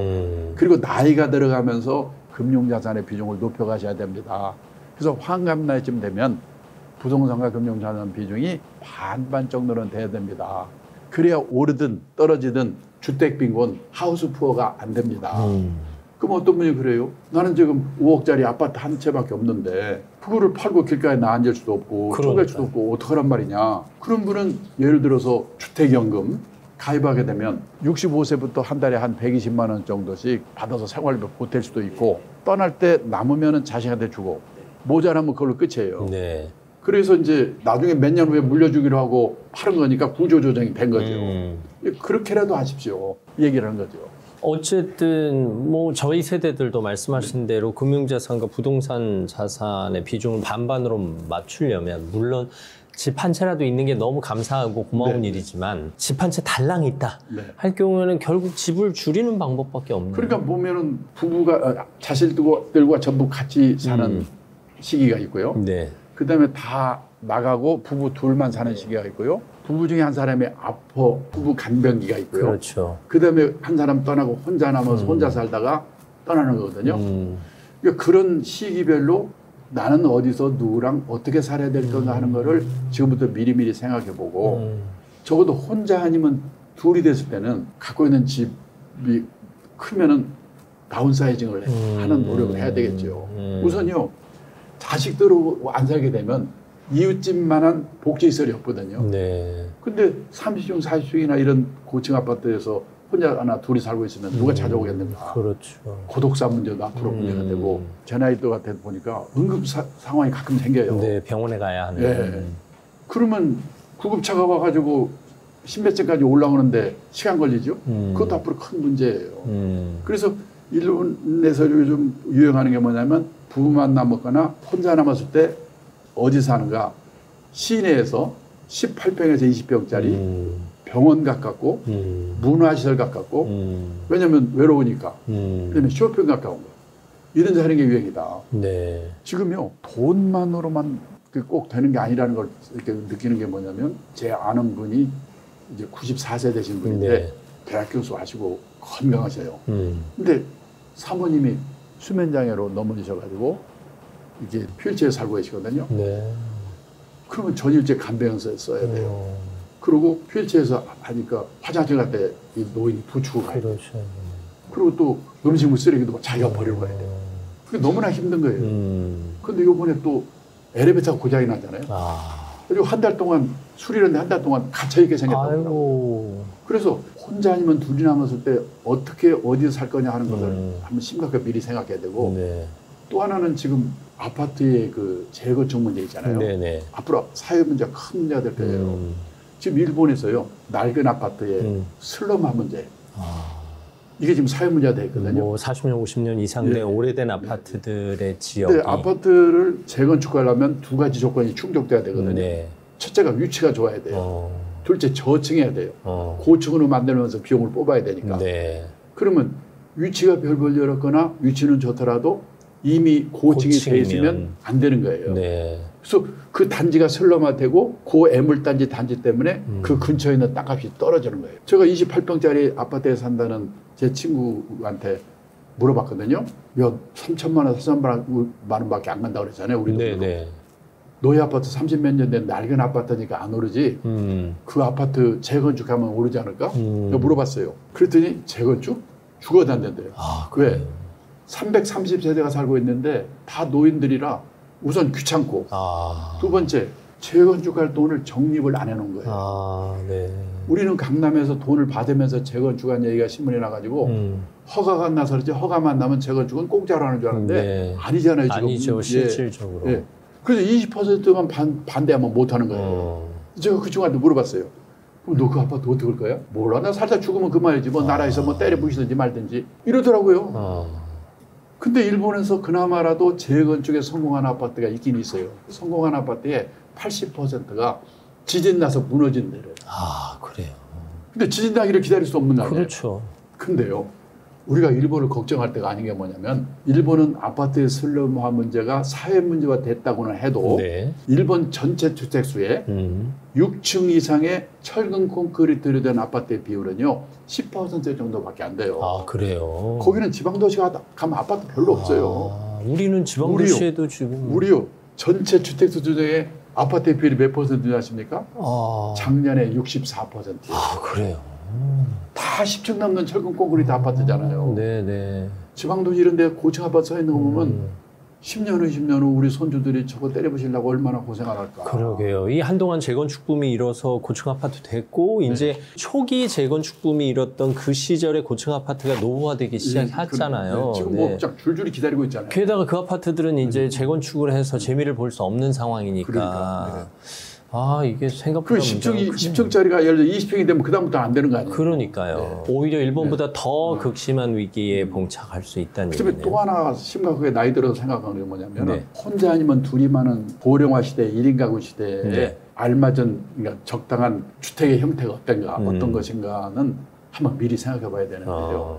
그 판교 타운하우스라고 있잖아요. 네네. 2009년에 입주했다고 하더라고요. 그거를 지을 때 일본인 건축가 야마모토라는 사람이 100채를 짓도록 공모에 당선이 돼가지고 그 사람이 설계를 했어요. 네. 근데 그 사람은 일본에서 뭘로 유명하냐면은 고령화 시대, 1인 가구 시대에 맞는 주택 형태가 뭔가를 심각하게 생각한 사람이거든요. 그래서 그 사람이 이제 한국의 그 100채 판교 타운하우스 설계를 이제 부탁을 받고 그러면 한국 주택 사정을 살펴봐야 될 거 아니에요. 네네.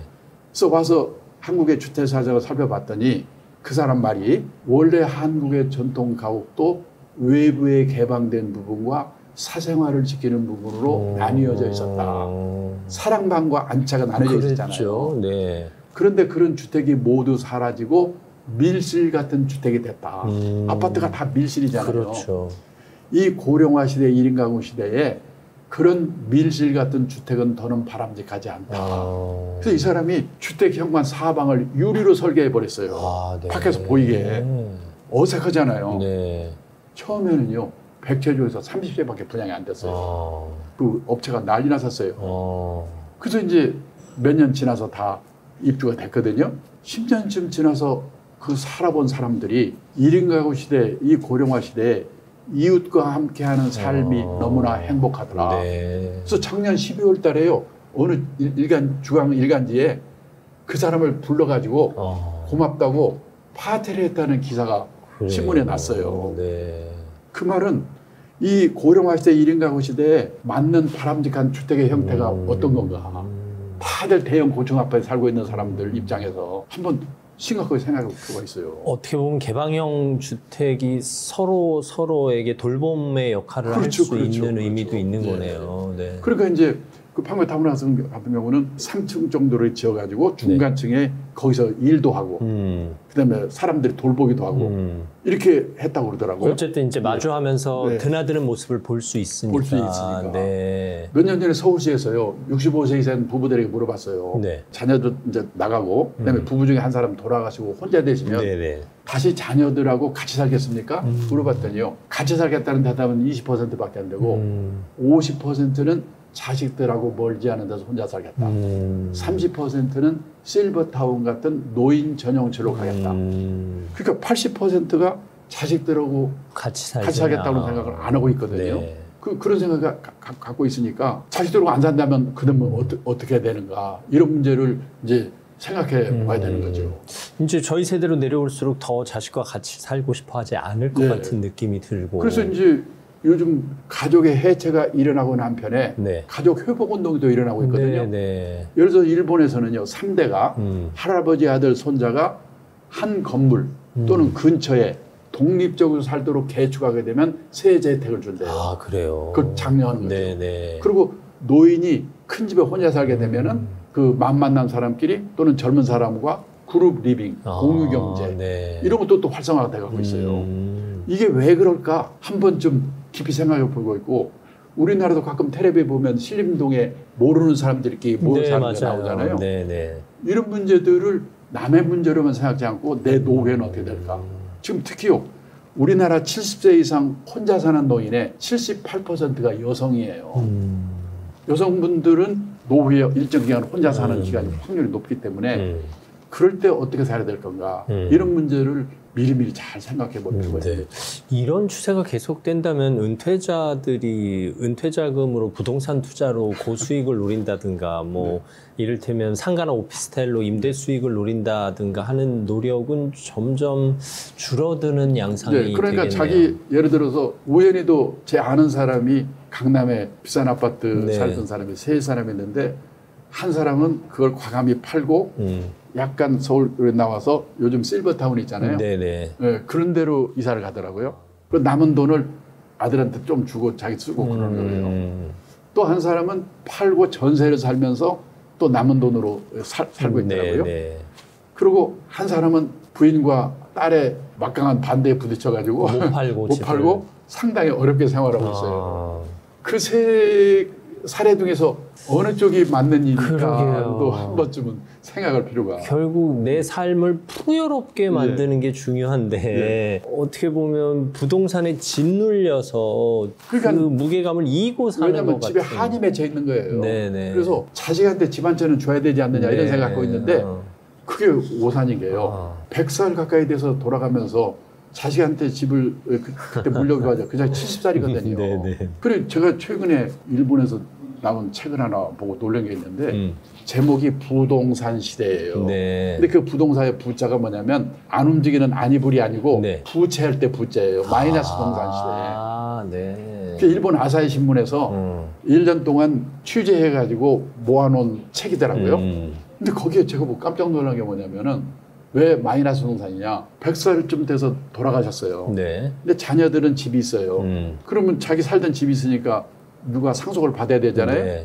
근데 집을 상속받으면 부채까지 상속받을 가능성이 커요. 그렇겠죠. 그런 위험이 하나 있는 게 있고 두 번째는 뭐냐? 집을 뭐 상속받아가지고 비워놓으면은 벌금 내야 돼요. 아 그래요? 네, 그러니까 상속을 안 받는 거예요. 다 아들들이. 그 팔라고 내놓으니까 안 팔리는 거예요. 그러니까 우리 돈으로 500만 원 정도 얹어가지고 가져가세요. 그래서 마이너스 부동산 시대라고 그러더라고요. 또 그런 얘기하면 다들 집에 한이 맺혀 있는 사람들이 너 누구 약 올리냐고 그러는데 한번 깊이 생각해 볼 필요가 있어요. 그런 문제들을. 오히려 집이 있는 게 부담이 되는 시대가 되는 거네요. 이게 단순한 위험, 리스크 뭐 이런 표현하고는 또 다른 의미가 적용되는데요. 빈집 문제도 앞으로 심각하게 생각해 봐야 되는데요. 일본의 빈집이 2018년에 849만 채라고 하더라고요. 재작년에 900만 채라고 하더라고요. 10년 후가 되면 일본 집 3채 중에 한 채가 빈집이 될 거예요. 그 일본이 옛날에 우리만은 분당이나 일산 정도의 그 신도시가 있었거든요. 유명했거든요. 근데 그게 불안도는 아파트가 많아요. 저녁에 비어 있어가지고. 근데 그게 빈집이 우리는 없냐? 중앙일간지가 2달 전인가 한면 전면으로 빈집 특집을 했거든요. 거기 보니까 2013년 현재로 우리나라 빈집이 153만 채였다고 하더라고요. 그래요. 그러면 시골에 농가주택이 비어있는 거라고 생각하잖아요. 그렇죠. 아니에요. 대도시 한복판에도 빈집이 생겨요. 그래요. 도청 있던 자리가 도청 있던 데로 옮겨버리면 빈집이 생겨요. 요즘은요. 지방도시도 지난번에 어느 지방도시 가보니까 외곽에 신도시가 생겨요. 인구는 주는데. 그럼 구도심에 있던 젊은 친구들이 글로 이사가고 구도심에는 젊은 사람들, 노인들만 남아있다가 돌아가시면 비는 거예요. 그래서 우리나라도 지금 153만 채가 비어있어요. 입지 조건에 따라 이제. 이런 문제도 한번 참 앞으로 생각해 보셔야 돼요. 지금은 너무나 집에 대해서 우리는 한이 맺혀 있기 때문에 집 할 때가 아닌데. 근데 함부로 말들이 어려운 거니까 2개월로 3개월로 어떻게 될지는 알 수가 없거든요. 그러니까 또 이렇게 해서 막상 줄이고 막상 팔았는데 또 1, 2년 후에 집값이 오르고 뭐 이번에 부동산 가격 상승도 예측하지 못했던 부분들이 크니까요. 그러니까 함부로 말씀드리면 그래서 저는 다만 퇴직할 무렵에 부동산과 금융산업 비중이 반반 정도를 되도록 해야 됩니다. 그리고 옛날처럼 무리하게 돈을 빌려서 집 사는 거는 조심하셔야 됩니다. 뭐 이런 정도까지밖에 얘기를 못하지만 더욱이 먼 노후를 볼 때 부동산에 집착하는 건 바람직하지 않습니다. 이런 관점 정도로 정리를 하겠습니다. 어쨌든 집집집 하던 시대는 지났으니까요. 이제 집으로 뭔가 자녀들에게 보상하던 시대도 지났다는 거 명심하셨으면 좋겠습니다. 행복백세 자산관리연구의 강창희 대표와 함께했습니다. 오늘 말씀 감사합니다. 여러분이 갖고 있는 것 중에 가장 소중한 것은 무엇인지 한 번쯤 새겨보는 그런 시간 됐으면 좋겠습니다. 많은 분들이 노후자금 얼마 있으면 돼요? 다 질문이 거기에 집착해요. 그러니까 돈만 어느 정도 있으면 다른 문제는 오케이라고 생각하는데 아니잖아요. 이건 돈 있다고 해결되는 부분이 아닌 지금 제가 말씀드린데요. 엊그저께까지 상식으로 생각했던 주택에 관한 생각, 애들 교육에 관한 생각, 애들 결혼에 관한 생각, 내 노후에 관한 생각 이런 생각들을 180도 바꿔야 된다. 안녕하십니까, 김재훈입니다. 여러분의 건강한 삶을 도와드리겠습니다. 요즘 오래 사는 게 무섭다 이렇게 말씀하시는 분들이 계십니다. 자산에도 수명이 있다면 그 자산 수명이 내 건강 수명보다 길었으면 좋겠다 이런 바람도 나오는데요. 오늘 이런 이야기 나눠보겠습니다. 행복백세 자산관리연구의 강창희 대표 모셨습니다. 어서 오십시오. 오래 사는 게 무섭다 이게 단순한 농담은 아닌 모양입니다. 그런데 이제 네. 저는 그 느끼는 게 노설계 발목을 잡는 세 가지 착각이 있다고 좀 말을 하는데요. 우선 첫째, 인생에서 80 이후는 없다고 많은 분들이 생각하고 계획을 세워왔는데 네. 실제는 재수 없으면 120살까지 산다고 그러니까요. 재수 없으면이라는 표현까지 붙을 정도. 우리가 이제 보통 평균 수명에서 내 나이 뺀 만큼 앞으로 더 살겠지 이렇게 생각을 하는데 그게 아니고 보통 우리가 상식은 뭐냐면 네. 5명 중에 1명이 살아남을 확률 연령, 그걸 20% 생존 확률 연령까지 산다고 생각하고 노후 준비하는 게 상식이거든요. 네, 그럼 평균 수명보다 더 길어지는 거죠. 그러면요, 1980년생의 경우에 금년에 만 45세인데 20% 생존 확률 연령이 남자가 100살, 여자가 102살이에요. 아, 실제로. 네. 그러니까 일단은 그렇게 산다고 생각하고 노후 준비를 하는 게 상식이에요. 네, 네, 노후 네. 준비라는 게 100% 확률로 하는 게 아니잖아요. 그다음에 또 하나 많이 하는 게 뭐냐면 최빈 사망 연령이라고 그러죠. 네, 네. 가장 많이 돌아가시는 나이. 그게 지금 우리나라 92세라고 그러거든요. 요즘은 네. 뭐 상가를 네, 가봐도 네, 90대가 네. 적지 그러니까 않죠. 92세 이때까지는 산다고 생각하고 노후 준비를 해야 되는 거예요. 그러면 이제 50대 후반들도 90대는 넘을 것이다라는. 그러니까는 우선 그런 각오를 해야 되는 게 네. 하나고요. 두 번째, 어느 날 갑자기 조용히 세상을 떠날 거라고 생각하는데 아니잖아요. 아, 그렇죠. 저도 벌써 이제 7, 8년 전에 어머니 돌아가셨는데 2, 3년 고생을 하셨는데 네. 많은 분들이 짧게는 2, 3년, 길게는 10년 정도를 앓으면서 돈 문제, 외로움 이런 거로 고생하다 가거든요. 네. 저는 저희 어머니를 보면서 자기 발로 화장실만 걸어 다니다가 세상 떠나도 얼마나 좋을까. 아, 그럼요. 존엄에 관대되는 맞아요. 문제거든요. 네. 그런 문제가 있고 그다음에 이제 이렇게 보니까 돈만으로 해결되지 않는 게 뭐냐면 그 일본에서 개호 난민, 개호 대란 이런 얘기를 이제 듣고요. 뭔가를 봤더니 베이비붐 세대가 후기 노령기에 대부분 들어가면은 네. 그때는 문제가 생기는 거예요.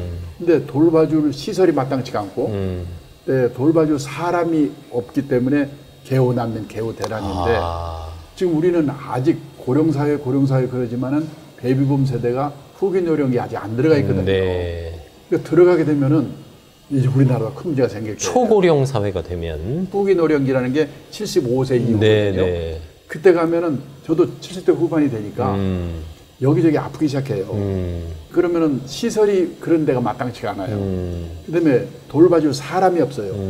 지금 우리나라 중국 동포가 와서 도와주는 분들이 40% 정도 세대거든요. 비중이 높아졌군요. 네. 이분들이 안 오시게 되면은 이제 문제가 더 우리 심각해질 거예요. 네. 앞으로 그래서 이런 그 개호 난민, 개호 대란 이야기가 이제 일본 얘기가 아니고 이제 우리의 얘기로 닥쳐오고 있다는 게 하나고요. 또 하나는 일본에서 보니까 외곽에서부터 가게가 없어지는 거예요. 네, 네. 그래가지고 그 구매 난민이라고 하거든요. 근데 지금 그게 남의 얘기가 아니고 우리도 이제 머지않아 그런 문제가 생길 거고요. 네. 근데 얼마 전에는 우리 노인분들 모임이 있었는데 끝나고 나니까 한 분이 산부인과 의사인데 부자예요. 저 길 건너서 택시 잡으려고 20분 정도를 손들고 이러고 있는 거예요. 아이고, 네. 그러니까 이게 안 되는 거고. 그러니까 모바일 폰을 그다음에 또 활용을 하나는 못 하시니까. 면허는 반납했고. 그 일본에서는 교통 난민, 이동 난민이라고 하거든요. 네. 그러니까 개호 난민, 그다음에 구매 난민, 그다음에 이동 교통 난민. 여기 앞으로 또 무슨 문제가 생길지 모르거든요. 그게 이제 주로 노년층에게 붙는 난민이라는 단어예요. 생기니까 이런 일이 생기니까 네. 오래 사는 게 무섭다는 게 그런 문제거든요. 이동 교통 난민은 우리도 이제 적용이 되는 것 같아요. 사실 거리에서 택시 못 잡거든요. 돈으로만 되는 게 아니거든요. 많은 분들이 노후자금 얼마 있으면 돼요? 다 질문이 거기에 집착해요. 네네. 그러니까 돈만 어느 정도 있으면 다른 문제는 오케이라고 생각하는데 아니잖아요. 이건 돈 있다고 해결되는 부분이 아닌 지금 거잖아요. 말씀드린 내용은 네네네. 94세 그분이 일주일 그렇게 살다가 일요일 날 교회 나와서 위로를 받고 싶은데 네. 상대해주는 사람이 없어요. 외로워요. 그러다. 외로워요. 그런 문제가 앞으로 심각한 문제예요. 남의 얘기가 아니에요. 뭐 우리 모두가 경험하게 될 네. 시간의 문제입니다. 사실 이게 대표님이 지금이야 이제 70대 후반 연세에도 어쨌든 건강하게 평생 현역의 개념으로 일을 하고 계시지만 이게 인간이라면 누구나 피해갈 수 없는 질병의 고비가 있잖아요. 더욱이 100세 시대면 100세 아프다 싶으면 자녀도 70대가 된 터라 그러니까요. 이 돌봄을 받기가 여의치 않은 거잖아요. 그러니까 우리나라는 뭐 사실 의술이나 이런 거는 사실 뭐 우리나라 못지않고 건강보험 제도가 참 잘 돼 있잖아요. 그렇죠. 이제 중대질병도 어느 정도 보험으로. 저는 그러니까 예를 들어서 뭐 미국에서는 보험이 안 된 사람들이 많아가지고 돈이 없어서 죽는다고 그러고 뭐 카나다 같은 경우는 그건 다 무료인데 순서가 나와서 기다리다 죽는다고 그러잖아요. 그런 면에서는 좀 의료 대란이 있기는 있었지만 또 우리나라만큼 이렇게 병원이나 이런 거에 그래서 이렇게 하는 나라가 없으니까 그런 문제는 없는데 상대적으로 또 요양보호 시스템도 잘 돼 있어서요. 근데 이제 결국 노후에 둘만 남았거나 혼자 있을 때 그 아플 때 가족들은 또 멀리 가 있고 그럴 경우에는 누가 와서 돌봐줄 건가 이런 문제가 참 심각한 문제 같아요. 네, 결국은 내 건강 수명 이상의 자산 수명이 필요하다는 그러니까 이제 얘기인데요. 자산 아주 부자들은 뭐 상관이 없지만 뭐 그렇겠죠. 보통 사람들의 경우에는 6억 1,400만 원에서 부채 빼고 집값 빼니까 8,400만 원 남는 평균 자산, 평균이 대한민국 평균. 그러니 무슨 돈으로 저기 할 거란 말이죠. 예를 들어서 건강만 하다면 나가서 뭔가 일을 해서라도 평생 현역의 개념으로 좀 생활이 버틸 수가 있는데 아프기까지 하게 되면은 정말 그 보통 문제죠. 자산 수명은 뭐 급격히 줄어들겠죠. 건강하지 못한 노후를 대비하기 위해서라도 건강할 때 평생 현역의 개념으로 일자리를 갖고 아울러 부동산과 금융자산의 비중을 맞춰놔야 되는 아플 때를 대비해서라도 금융자산을 어느 정도 확보해 놓을 필요는 있네요. 그렇죠. 그러니까 우리는 그게 없으니까 잘 문제이기 때문에 또 그리고 또 보험을 들어둘 필요가 있는 게 뭐냐면 예를 들어서 퇴직을 했는데 생활비가 줄었습니까? 이렇게 물어보면요. 선진국에서도 30-40%가 안 줄었어요. 그래요. 아, 그래요. 그 왜 안 줄었습니까? 그러면요. 병원비, 간병비 때문에 그렇다고 하거든요. 오히려 안 쓰던 돈을 쓰게 되니까. 선진국도. 그게 문제예요. 노인분들에게 당신은 건강하십니까? 물어보면 미국이나 일본에서는 예 건강합니다 대답이 60% 정도인데 우리나라는 예 건강합니다 이렇게 대답하는 비율이 40% 정도밖에 안 돼요. 아, 그래요? 그러니까 우리가 훨씬 더 험한 일에서 살아서 그러겠죠. 예를 들어 생활비는요 나가는 게 뻔하기 때문에 아껴서 쓰고 그러면 되는 거거든요. 근데 이 병원비 간병비는 언제 생길지 모르고 언제 끝날지 모르니까 얼마나 들지 모르거든요. 그러니까 이거는 일단은 중대질병보험 하나를 들어가지고 방어를 해야 돼요. 그래도 그것만으로는 안 되니까 금융자산을 어느 정도 갖고 있어야지 그 돈으로 그 병원비에 충당할 수가 있는 거죠. 그래서 이제 요즘 간병보험 같은 걸 드는 분들이 많이 늘고 있더라고요. 그런 것 때문이라고 생각됩니다. 앞서도 잠깐 말씀하셨지만 건강하지 않은 상태, 그러니까 질병을 얻고 투병하다가 세상을 떠나는 그 기간이 다른 선진국에 비해서 우리나라가 상대적으로 길잖아요. 그 기간을 대비하는 노력이 반드시 필요하다는 말씀이시죠. 그렇죠. 그런데 그 기간이라는 게 우선 우리나라에 그런 시설이 거의 뭐 없다고 봐야 돼요. 상대적으로 부족하다. 그리고 그냥 요양시설 같은 데 가서는 참 이런 거는 함부로 제가 말씀드리기가 어려운 문제지만은 그래 들어가 있는 사람들이 참 힘들어하잖아요. 뭐 존엄의 문제도 있을 수 있고. 존엄의 문제도 있고. 그러니까 앞으로는 좀 생길 거로 봅니다. 이 시니어들이 아픈 사람들이 들어갈 만한 시설이 좀 많이 늘어날 거예요. 근데 이웃나라 일본도 보니까 고령사회 우리보다 20-30년 앞서갔고 또 어느 정도 선진국이니까 그런 게 돼 있는 줄 알았거든요. 없는 거예요. 예를 들어서 화장시설 같은 것도 저는 그 일본이 그렇게 모자랄 줄 몰랐거든요. 어느 정도냐면요. 이게 수명이 늘어날 때는 잘 안 돌아가시거든요. 근데 어느 한계도 다르면 한꺼번에 돌아가시는 거예요. 그래서 지금 일본을 뭐라고 하냐면 죽음이 많은 사회, 다사사회라고 하거든요. 지금 우리도 가끔 신문에 우리도 얼마 지나면 다사사회가 올 텐데 어떻게 될 거냐 기사가 가끔 나요. 근데 일본은 지금 본격적인 다사사회예요. 일본은 원래부터 화장하던 나라이기 때문에 화장터를 많이 진 줄 알았어요. 많이 못 져가지고 부족하대요. 우리나라도 화장터가 부족해서 원하는 시기에 3일장을 할 수가 없잖아요. 우리도 지금 4일장, 5일장, 6일장 가잖아요. 일본에서 문제가 뭐냐면 다사사회니까. 근데 화장터는 안 잡히지. 병원에서는 시신 갖고 나가라지. 집에 갖다 놓을 수 없지. 일본에서 요즘 유행하는 게 뭐냐면요. 시신 보관 호텔이 유행이래요. 아, 그래요?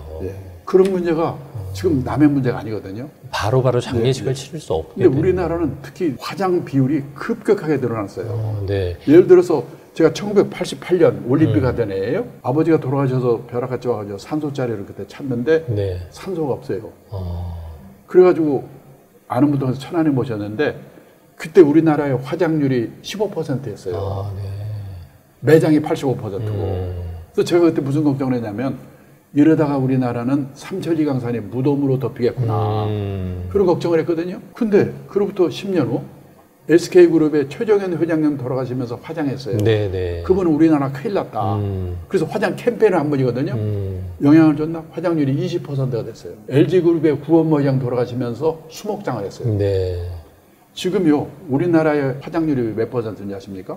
5년 전에 88%, 작년에 94%. 아, 그래요. 그러니까 벼락같이 화장률이 늘어난 거예요.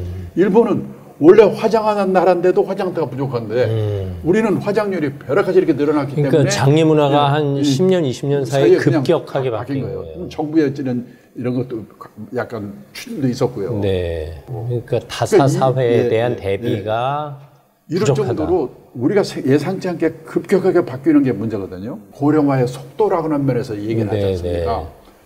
그 고령화의 속도가 뭐냐면은 이 전체 우리 사회 인구 중에서 65세 이상 인구 비율이 7%를 넘어서면 늙기 시작한다고 해서 고령화 사회라고 하잖아요.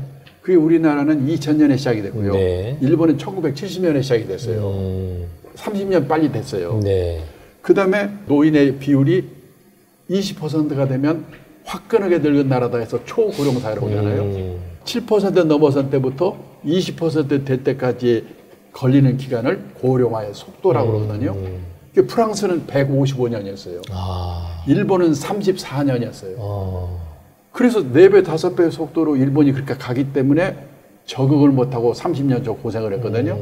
근데 우리는 더 화끈해요. 청년 연말에 갔잖아요. 24년에 갔잖아요. 네. 그러니까 프랑스 같은 나라는 155년 동안에 서서히 적응을 해가면 돼요. 우리나라는 24년 동안에 총알같이 적응하지 않으면 큰 문제가 생긴다. 그래서 엊그저께까지 상식으로 생각했던 일에 관한 생각, 네. 주택에 관한 생각, 애들 교육에 관한 생각, 애들 결혼에 관한 생각, 내 노후에 관한 생각, 이런 생각들을 180도 바꿔야 된다.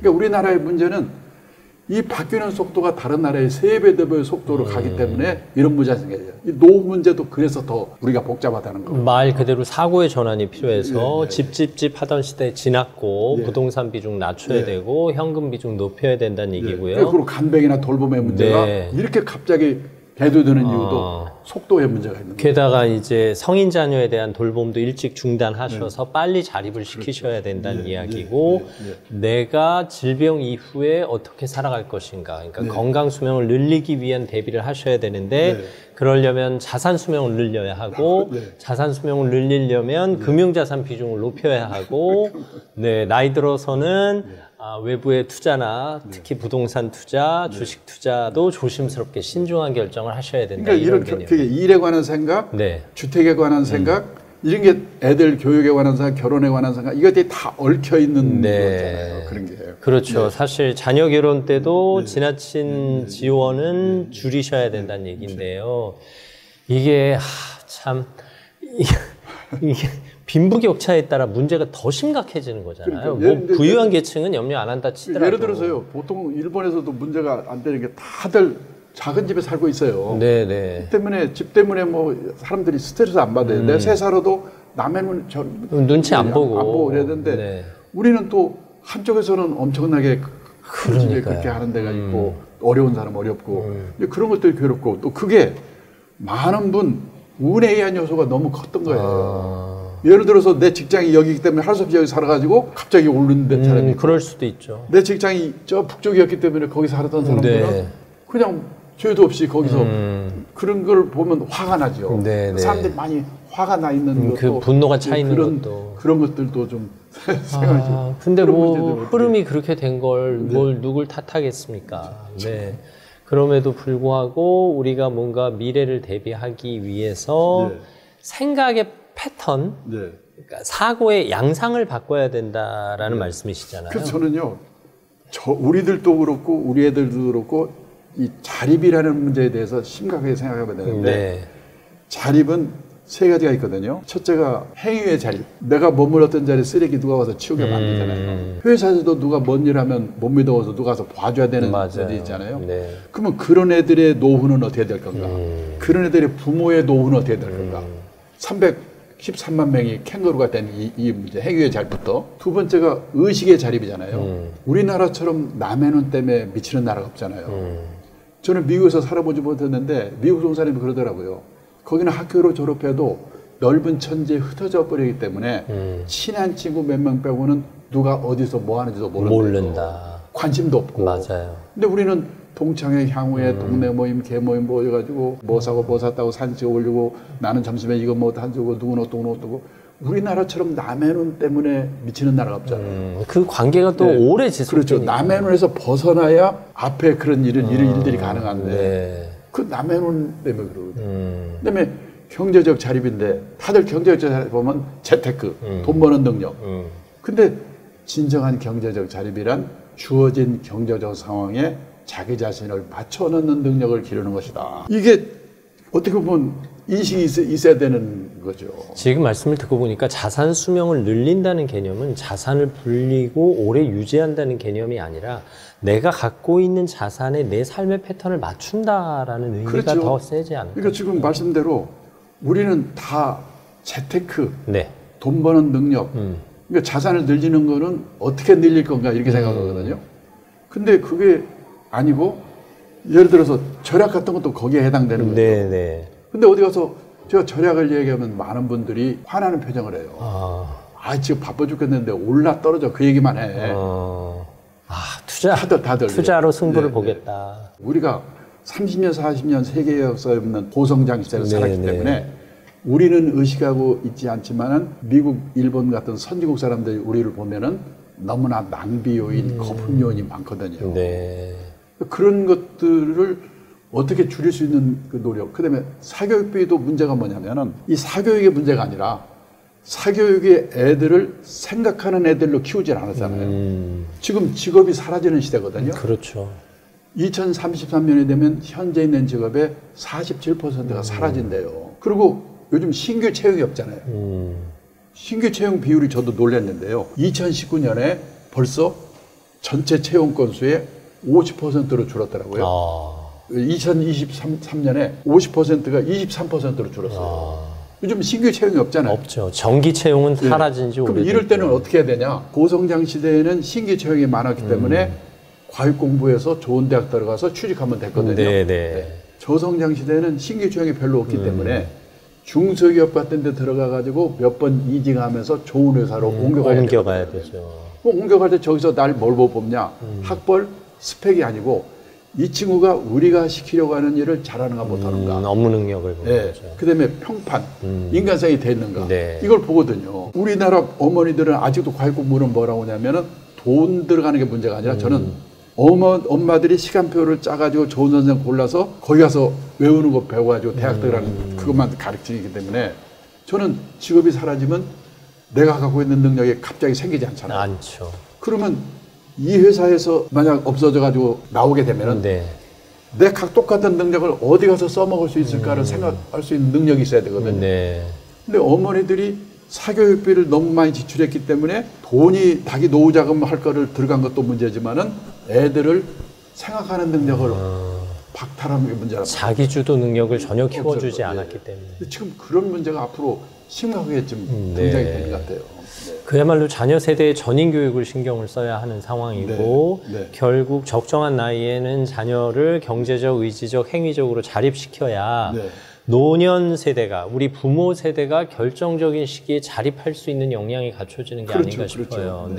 안 그러면 서로 의존적이 되다 보면 서로의 삶이 무너지지 않을까 싶어서 자녀들은 자녀대로 빨리 독립을 시켜야 우리 부모 세대가 제때에 자녀에게 의지하지 않고 독립된 풍요로운 삶을 유지할 수 있다. 이런 개념이거든요. 자산 수명을 늘리기 위해서는 우선 건강 수명이 늘어나야 하잖아요. 아프면 돈 말하잖아요. 그다음에 자녀 리스크에서 벗어나야 되잖아요. 맞습니다. 내가 아무리 돈을 많이 갖고 있어도 자식이 이렇게 되면 방법이 없으니까.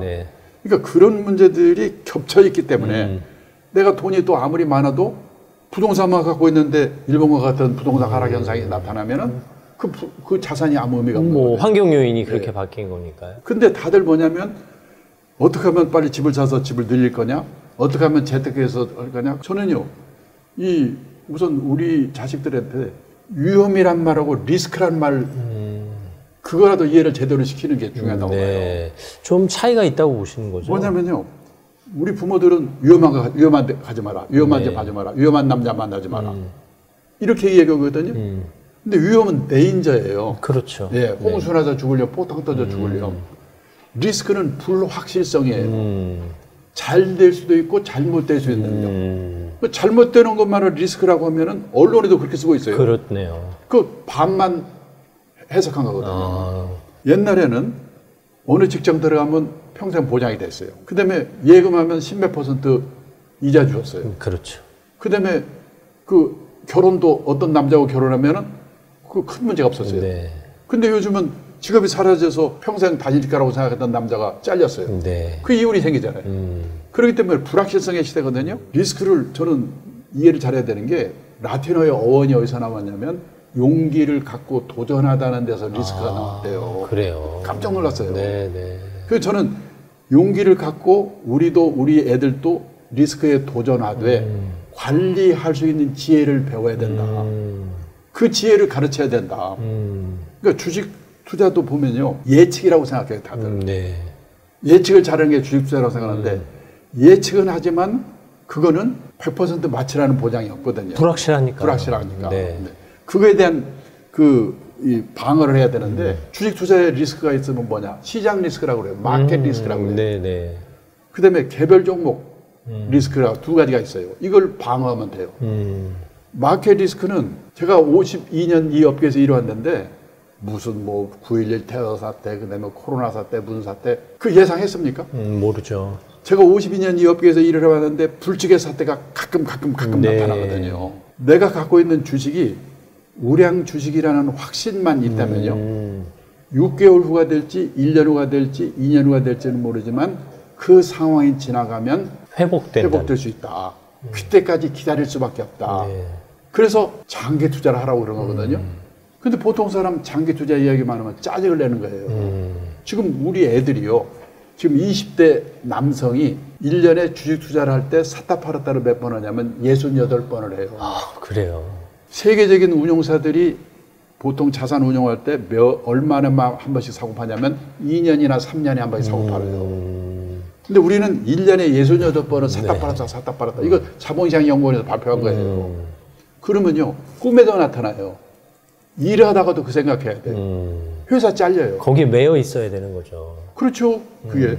그리고 어쩌다 한 번은 모르지만 68번을 계속 맞힐 수가 없는 거예요. 맞습니다. 그런 일들을 지금 하고 있거든요. 그러니까 주식 투자했다는 리스크는 장기 투자하고 아무리 시장이 올라가더라도 불량 주식은 안 오르거든요. 좋은 주식을 고르는 노력, 그게 개별 종목 리스크예요. 근데 아무리 노력을 해도 신의 한 이상 100% 우량 종목 고른다는 보장이 없어요. 그래서 5종목, 10종목, 20종목에 분산 투자하세요. 그런 거거든요. 근데 너무나 당연한 공자 말씀이니까 장기 투자, 분산 투자 이야기하면요, 벌써 그다음부터 안 들어요. 얼마나 힘든지 몰라요. 이런 말을 듣게 하는 게 이렇게 해야 되는데. 그러니까 저도 제 아내도 주식 투자하고 있거든요. 약속만 딱 해서 하는 거예요. 갖고 있는 우리 자산의 10%를 넘어가지 마라. 아무리 말해도 20%를 넘어가지 마라. 그래야지 기다릴 수가 있는 거 아니에요. 그렇죠. 꾼 돈이 아니어야지. 우량 주면 언젠가 회복된다는 믿음이 있으니까. 그러니까 기다릴 수가 있는 거예요. 갖고 있는 그 자산을 이렇게 나누어서 한다는 거, 이런 얘기를 해야 되는데 그런 얘기하면 사람들이 경청을 그래서 저는 과제가 뭐냐면 어떻게 하면 당연한 얘기를 우리 투자자분들이 경청해 줄 수 있을까. 우리 교회에서도 5,000년 전에도 이웃을 사랑하라고 목사님들은 그랬잖아요. 근데 안 됐잖아요. 그러면 듣게 하려면 어떡하냐. 예화나 사례나 이런 거를 자꾸 이용해서 듣게 하고 실천하게 만드는 게 중요한 거거든요. 주식 투자도 마찬가지예요. 장기 분산 투자를 우리 투자자들이 어떻게 하면 할 수 있을까. 그것만 생각하고 있어요. 장기 분산 투자가 자산 수명을 늘리는 지름길이 될 수도 예, 있겠네요. 예, 예. 네. 어떻게 보면 자산 수명의 플러스 요인만 너무 연연해하기보다 마이너스 요인을 최소화시키는 그렇죠. 방법이 그러니까 자산 수명을 늘리는 게 늘리는 말씀대로 일을 하는 것도 늘리는 네, 방법이고 그렇죠. 그러면 또 건강하니까 또 늘리는 건강 수명이 길어야 자산 수명이 길어질 또 거니까. 외롭지 않으니까 풍요로운 삶이 그리고 약속되고. 부동산에 몰빵되어 있지 않아야 네. 무슨 일이 나더라도 자산 수명을 늘릴 수가 있는 거죠.